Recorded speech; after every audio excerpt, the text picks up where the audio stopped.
This is the last paid ads guide you'll need in 2026 because most advertisers are still running the same overcomplicated playbook they built 3 or 4 years ago, and it's costing them at scale. When tracking got harder and results got inconsistent, the industry's response was to add more campaigns, more ad sets, more variables. The logic was, if we can't see everything clearly, we'll cover more ground. That instinct is exactly what stopped them from scaling to $1 million months. More variables don't give you more data, they give you more noise and less of the signal you actually need to make good decisions. My name is Mike Buontempo, and over the last 7 years, my ads agency has generated nearly $500 million in actual sales for our clients. And what I've learned is that almost every single time, adding something is actually the wrong move. Today, I'm walking you through the exact 2-campaign system, the spend thresholds, the scaling rules, and the creative pipeline 8-figure brands are using to scale paid ads in 2026. The first thing you have to understand is what a typical account looks like when we take it over. It usually has between 15 and 30 campaigns running at any given time. There's a separate campaign for every audience segment, a retargeting campaign that hasn't been touched in months, and the media buyer is duplicating ad sets with the same ads inside them without any proven concepts. And the concept is just the core idea behind an ad. The message, every variation underneath it, is built around. More campaigns means more variables. And here's why this isn't really ideal. Take a recent takeover we just did. The account was spending right around about $100,000 a month across 20 campaigns. That's $5,000 per campaign on average. Inside each one, there's around 4 ad sets, meaning each individual ad set was getting about $1,250 a month,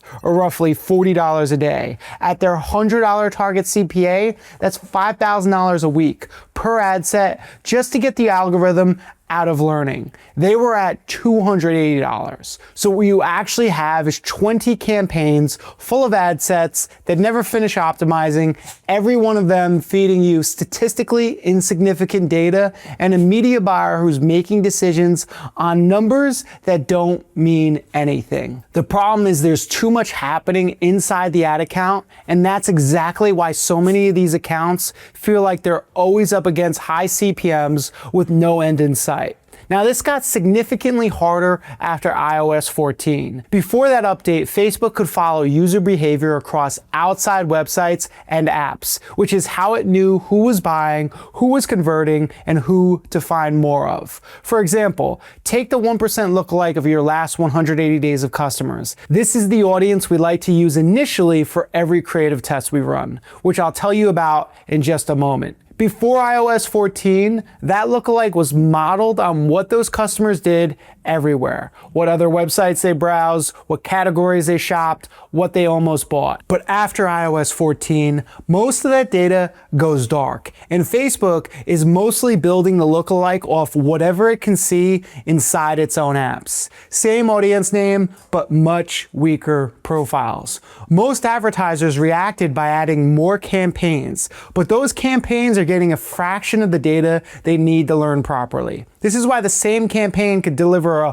$150 CPA on Tuesday and a $300 CPA on Friday on the same creative with nothing changed in the account. But when you have fewer campaigns, more of that signal gets concentrated in the campaigns that matter, which means faster learning and more stability in your numbers. That's why when we take an account over, we don't immediately start adding variables. We ideally like to consolidate the account down to 2 campaigns in total to start. The first one is what we call the creative testing campaign. It runs on ABO, 1 concept per ad set and 3 to 4 creative variations per concept. Everything is tested against a 1% lookalike of your last 180 days of customers. That's your most qualified cold audience, the closest proxy to the people who already buy from you. Now, here's what most advertisers miss. They run the test, look at the dashboard on day 3, and they kill the concept based on whatever the numbers tell them at that moment. That's a big mistake because every concept has to clear a minimum spend threshold before anyone is allowed to call it dead.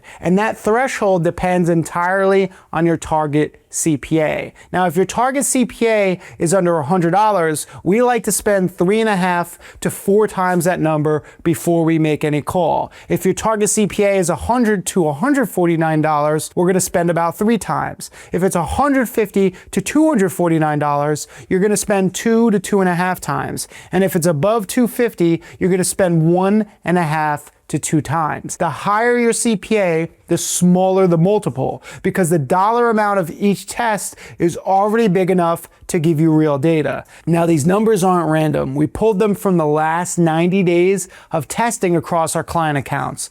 We found these numbers are where the data becomes reliable enough so you can actually make smart scaling decisions. Now, beyond the spend threshold, the concept also has to hold for 7 days in a row, because people on Facebook act differently depending on the day of the week. A concept might track great Monday through Thursday, but then it falls off a cliff Friday and Saturday. User behavior shifts between the two, and a concept that only looks like a winner on weekdays is not telling you the full story. That's what makes it an actual scientific test.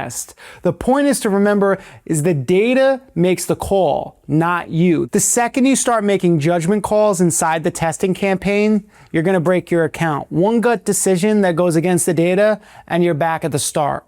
The second campaign we mainly use is the scale campaign. Now, this is mainly a CBO, meaning Facebook controls how the budget gets distributed across the ad sets within it. This campaign holds every creative that survived testing, and the algorithm finds the best combinations across your winners and your audiences. On the audience side, we generally keep exclusions loose. The one we set across the board is purchasers from the last 30 days. You don't want to spend money converting people who already bought from you. Beyond that, for most of our accounts, we don't exclude cart abandoners, site visitors, or content engagers. The thinking comes down to how the algorithm learns. When you run tight exclusions, you could end up limiting the pool the algorithm has to pull from, and over time that pool tends to get saturated. CPMs start climbing, performance deteriorates, and it's hard to figure out why. Looser exclusions usually give Facebook a wider data set to work with, which tends to help it find your ideal customers faster. That being said, the right exclusion setup depends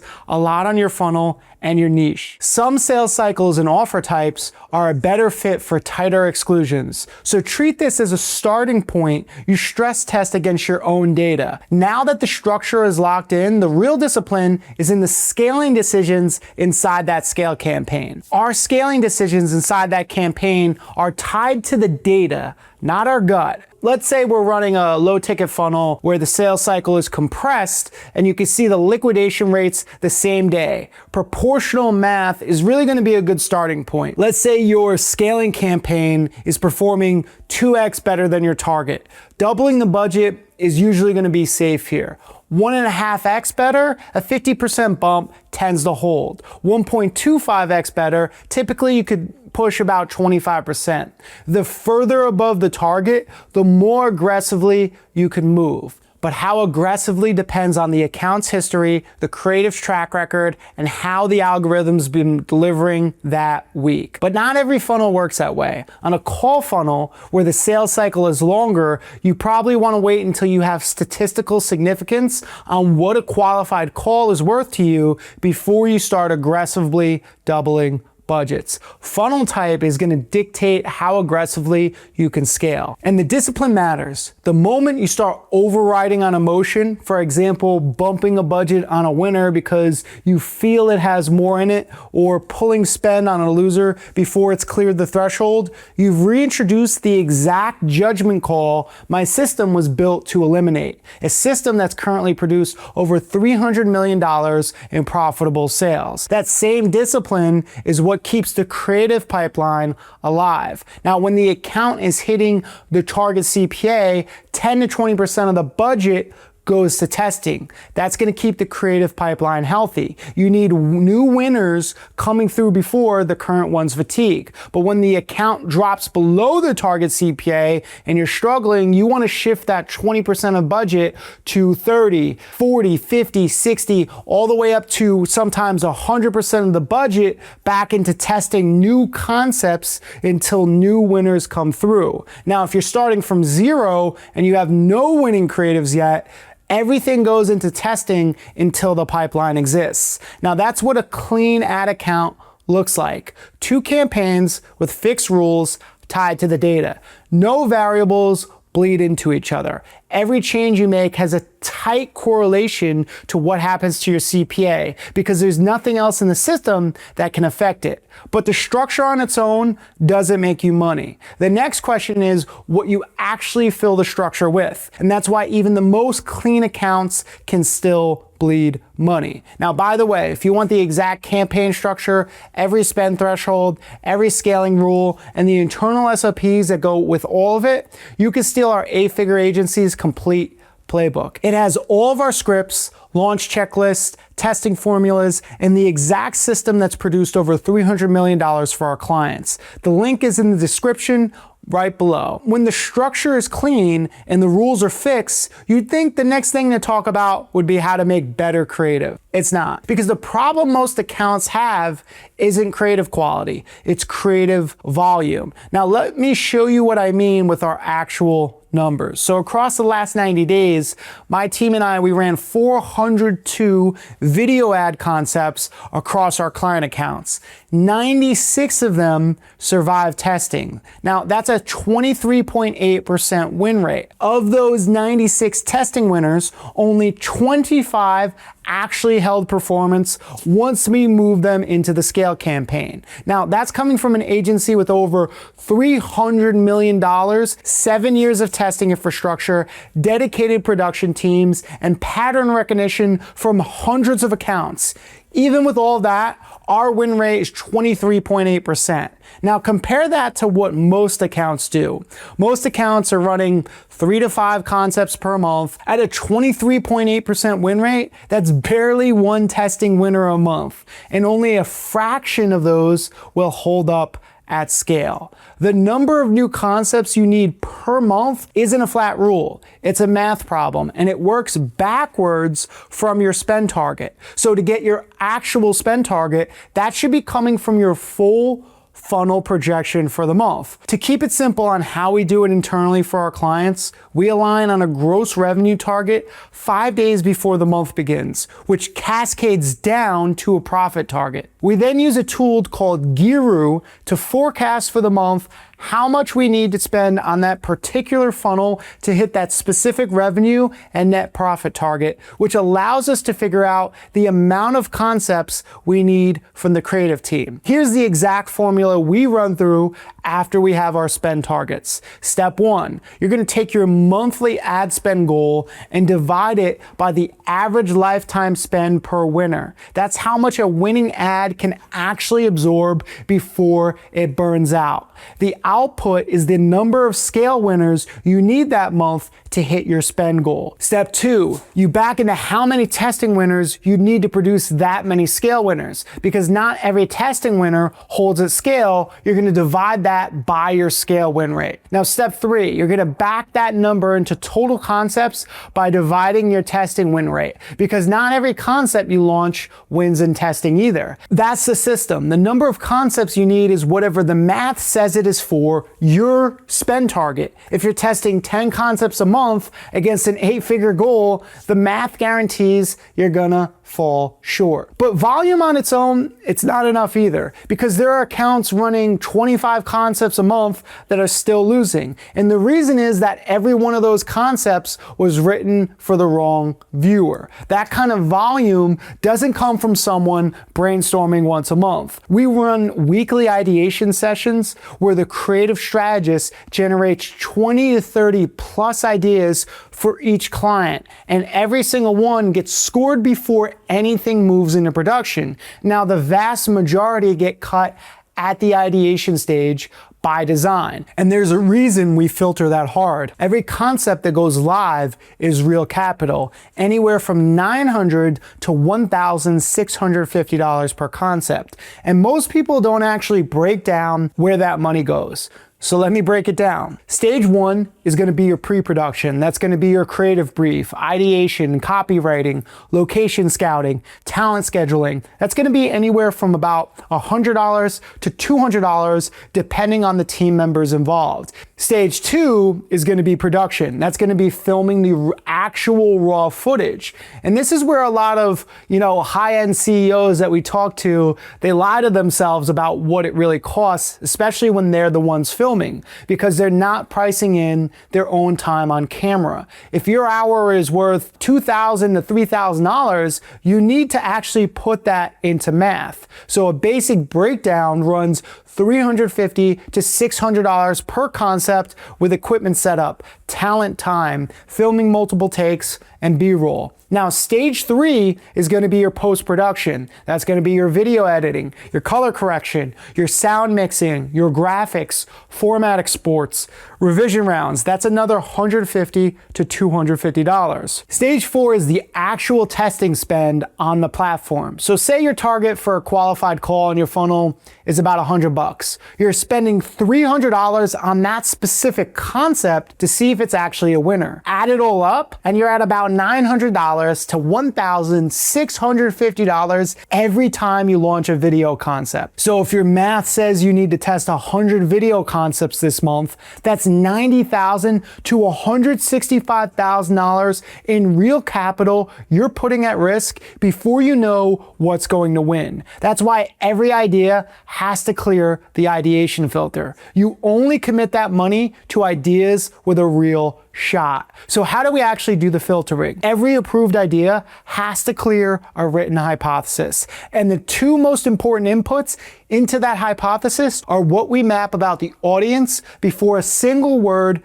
gets written. The first thing we map is market sophistication. That's how many times your audience has heard a version of the claim you're about to make. This framework comes from Eugene Schwartz, who's one of the most successful direct response advertisers in history. He wrote a book called Breakthrough Advertising back in 1966. And if you don't have it, highly recommend you get a Kindle version, digital version, because the actual physical book is pretty expensive. And he's the guy who figured out that every market evolves through 5 stages of sophistication. So here's how it actually plays out. Say you're selling somebody a way to make $10,000 a month from home. At stage 1, nobody's ever heard this claim before. So a headline that just says, make $1,000 a month from home, it's gonna work. You can lead with the promise directly because there's no skepticism in the market yet. Now at stage 2, your competitors, they've already copied you. Everybody's running the same $10,000 a month headline. So you have to enlarge the claim to say make $92,000 a month from home in 90 days. Obviously don't say that in your actual ad, it's not compliant, but you get the idea. It's the same claim, just bigger numbers. Now at stage 3, the market is tired of bigger numbers. They've heard them all. So you introduce a mechanism. This new X, Y, and Z system is going to allow you to make $10,000 a month from home. The claim is back to where it started, but now there's a how attached to it. Now at stage 4, the mechanism gets copied. Everybody's running new system headlines. So you elaborate the mechanism like how a 3-step AI-driven automation system lets you make $10,000 a month from home without ever talking to a customer. More specific and more differentiated. But at stage 5, the audience has heard every promise, every bigger number, and every mechanism. You have to come at the whole thing sideways, either through a story, problem, or identification with what the reader's already been through. So instead of leading with the claim, you start with the story of I lost $10,000 buying every course out there before I figured out the one thing every single person was leaving out. Most markets you're running paid ads to right now sit between a stage 3 to a stage 5. This means leading with a claim, even if it's true, won't convert at scale. You need to differentiate your claim with a mechanism. Once you know where your market sits on the sophistication level, there's one more thing you can map before you can write your hypothesis, the awareness level. That's what the viewer already knows about their problem when your ad shows up. At the lowest level, the viewer doesn't know they have the problem yet. They only feel the symptom. So your ad has to lead with the symptom they're already feeling and use it to bridge them to the problem. One step up, the viewer knows the problem, but not the solution. So your ad leads with the problem, amplifies it, and positions your mechanism as the answer. Now, at the highest level, the viewer is solution aware. They've already evaluated every option. So your ad doesn't lead with the problem. It leads with what makes your mechanism different from every other solution they've already rejected. These are two things we map before a single word of copy gets written. We determine how skeptical the audience is and where they are in their understanding of the problem. But most accounts skip both. They write one lead, which is the opening of, any ad or sales message. They run it across all their traffic, and then they call it a strategy. And then when the creative underperforms, the creative gets blamed when really it was never given a fair shot to begin with. So how do you actually figure this out for your audience? On a low ticket funnel, the sales page is doing the selling. So here's a test we run. We make 3 identical pages. The only difference is the headline and the first 3 minutes of the VSL. The first 3 minutes is where the awareness match either happens or it doesn't. After that, the rest of the video is identical no matter which version they're watching. Because if you change the lead and you can change the body, the data can't tell you what moved the needle. But now you're isolating one variable, which is the lead. Doing this will tell you which awareness stage your traffic is actually at. For example, we ran this exact test for a low ticket offer in the credit niche. The story lead beat the control by 27.38% on front end conversions. The CPA dropped $45. That worked out to 13 extra buyers per day. At $213 in net profit per buyer per year, changing the first 3 minutes of one video added over $930,000 in annual net profit. Nothing else in the funnel changed. So when you have a clean campaign structure and you have creative volume mapped to the right awareness level, the only variable left in the system is whether your scaling decisions hold. And that's the final step most advertisers mess up. Once the testing system is producing winners, there's one job left. Move those winners from testing into scale and feed them more budget. That's where the judgment call moves next. And one wrong scaling call can wipe out 2 months of progress in an account. Here's a real example. One of the accounts we took over had a prior agency that, increased spend by about 600% in 3 days. Now, this was a bad call for a few reasons. Facebook's algorithm builds its delivery off the people who are converting at your current spend level. These can be different audiences at different times of the day and various creative angles. But when you spike spend 6 times over in 3 days, you're asking the algorithm to suddenly find 6 times that volume of qualified buyers. Now, in most cases, it can't find them that fast. So it starts pushing your ads to lower quality impressions just to spend the budget. CPA tends to spike because conversion rates collapse on those impressions. And the data the algorithm collects during that period usually overwrites the learning it had from before. So when you pull the spend back down, the account often doesn't go back to where it was. The good data ends up buried under the bad. The result is the account didn't scale. It got rebuilt and it took us months to bring it back. The gains the prior agency was chasing in those 3 days were gone the same week. Now, I get that aggressive scaling feels rational when the numbers look good. If the creative's working, get to the next budget level as fast as possible. That's the logic. But in most accounts we've seen, it ends up being a trap. That's because a winner in testing is just a candidate. It's not a confirmed winner. It proved itself in the testing campaign, which is an ABO budget against a 1% lookalike in a controlled environment. But the scale campaign is a completely different game. It's a broader audience with higher spend and different algorithm behaviors. Testing data and scale data are not the same data. So before any aggressive budget moves on a new winner, we run one more test inside the scale campaign. Our threshold is this: a creative has to sustain target CPA at 10 times the CPA and spend inside inside the scale campaign before we call it a winner at scale. So if your target CPA is $150, that means $1,500 in spend in the scale campaign held throughout. Now, if you scale before that bar is cleared, you're usually making a budget call on incomplete data. The 10x threshold, it didn't just come out of nowhere. We watched a lot of counts scale before clearing it, and they tended to break their CPA. The accounts that held the threshold tended to hold up. At the volume of spend we've run, that pattern is consistent enough that we treat it as a rule internally. Once the winner clears 10x, you scale it using the same proportional rules we covered earlier with the same caveats. Funnel type tends to dictate how aggressively the multiples move. Attribution lag generally determines how long you wait between moves, and the data is what tells you the move, not your gut. Now, here's where most advertisers get this wrong. When a winner is finally confirmed at scale, the instinct is to go look for, that next new concept. They start over and they find the next 20 to 30 ideas that might be even better. Now, in most cases, that's the wrong move. Before you go hunting for the next concept, we typically run 3 iterations on the winner you already have. Because when you have a winner, you want to squeeze every last dollar out of it before you move on. The first iteration is a super edited version. It's the same script with the same body, but faster pacing, stronger graphics,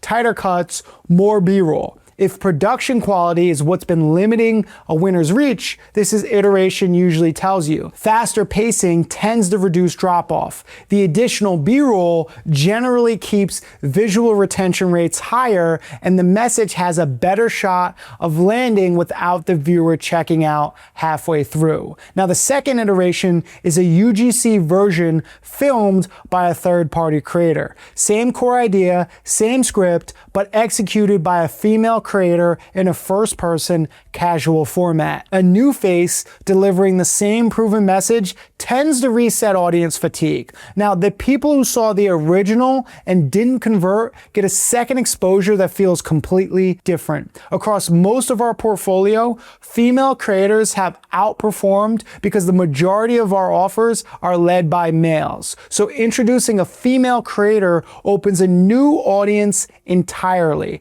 That typically gives us higher CTRs and lower CPAs. Now, the third iteration is 5 to 10 new hooks. Same body of the video, but a different first 3 to 5 seconds on each. The hook is one of the highest leverage variables in any ad. Swapping it can change who stops to watch without touching the body that's already converting. And because you're only changing one variable at a time, you usually know exactly what moved the needle. Every iteration goes back into the testing campaign and earns its place the same way the original did. So the scale campaign runs proven winners. The testing campaigns finds the next ones. And the iterations can turn a single confirmed winner into multiple confirmed winners. Those 3 jobs, they never cross. Now, here's the part most people miss when they hear how my system is responsible for over $300 million in sales. The goal was never to make better paid ads decisions. It was to systematize every single paid ads decision so we'd never have to make them again. The campaign structure, the spend thresholds, the awareness mapping, the scaling rules, the iteration sequence, every one of those has numbers behind it tied to the data we've collected across hundreds of accounts. And the operations layer underneath that is just as important. Every client or agency runs through what we call a pod. A pod is essentially a dedicated mini agency assigned to that one account. Instead of a creative department on one side guessing at what the media buyers need and the media buyers on the other side complaining about creative they didn't ask for, everyone sits inside the same pod and rows in the same direction. Now, inside the pod, every role is defined by outcomes, not tasks. The growth marketing manager who sits at the top of the pod owns the forecasting, the strategy, and the quarterly revenue target for every single client. The creative strategist is held to a 20% concept win rate monthly, meaning 20% of their concepts have to hit or stay below target CPA for each client. The copywriter produces a minimum of 20 high-quality scripts per week with a revision rate under 10% and also a 20% concept win rate. There are dedicated media buyers for Facebook and YouTube, each held to hitting their clients' quarterly profit and ROAS goals at an 85% rate. Now, video editors deliver 3 edited concepts per day at a 95% first draft approval rate. We have a client success operations manager holding it all together, which makes sure 95% of projected concepts launch on time. Every single operational metric for the media buying and creative departments stay on target, and client satisfaction holds above 90%. Now, the piece that ties it all together is the creative dashboard. Every single concept gets a unique ID in Asana at ideation, and that ID follows the concept through scripting, production, launch, testing, and scale, and the dashboard shows in real time which roles are hitting their numbers and which aren't. Nobody can hide. That's what makes the pod a predictable machine instead of a list of titles on an org chart. Without that operating model, the pod, the dashboard, the outcome-based KPIs, even the cleanest campaign structure and the best testing rules tend to fall apart because the system isn't the rules. The system is a team that's running the rules and the visibility that holds them accountable to the numbers. Now, the best paid ads operator in 2026 is the one producing the best creative at the volume the pipeline requires, matched to the awareness level of the audience seeing the ad. Creative is one of the only variables left in the system. It's the only competition that matters. Now, I know that was a lot, and the last thing I wanted for this video was to walk you through some general concepts, throw out a few random numbers, and walk out looking like every YouTube content creator on this app. What I just walked you through is genuinely a small part of what actually goes into scaling a paid ads account to the numbers we talked about today. So if you're spending real money on paid ads right now and you feel like you're doing everything right, but the numbers, they aren't moving the way they should, there's a very good chance we can find exactly where the problem is and fix it, because we've done it across hundreds of clients and over $300 million in revenue over the past 7 years. If you want us to look at your account, understand what you're working with, and tell you exactly what we would do differently, click the link below and book a call. We'll go through everything and let you know honestly if we think we can actually help. And if we don't think you're the right fit, we're gonna tell you that too. Maybe we'll, send you to one of our buddies who's a better fit for you. Book a call through the link below and we'll see if you qualify to work with us.